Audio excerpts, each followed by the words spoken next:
Hello আমার প্রিয় boxer বন্ধুরা, নিয়ে গেলাম আরেকটা নতুন ভিডিও। তো আজকে কিন্তু হরিদ্বারে কিন্তু একটা কম্পিটিশান কিন্তু রয়েছে এবং সেখানে কিন্তু রিয়ে সার্জেন মিউজিক এবং ডিজে রাবণ মিউজিক কিন্তু দুটো সেটআপ কিন্তু সামনাসামনি রয়েছে এবং আরও সেটআপ রয়েছে। এই মুহূর্তে কিন্তু রিয়ে সার্জেন এবং ডিজে রাবণ এই দুটো সেটআপ কিন্তু কম্পিটিশান করার জন্য প্রস্তুত হয়ে গিয়েছে।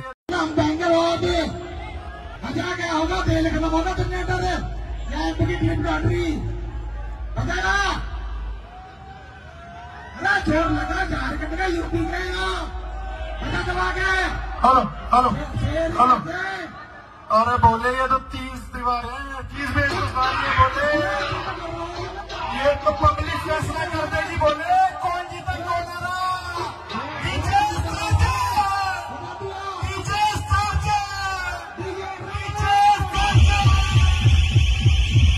बोलने में कुछ नहीं होता, बोले फैसला पब्लिक करेगी।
लेकिन राज हमेशा पूरा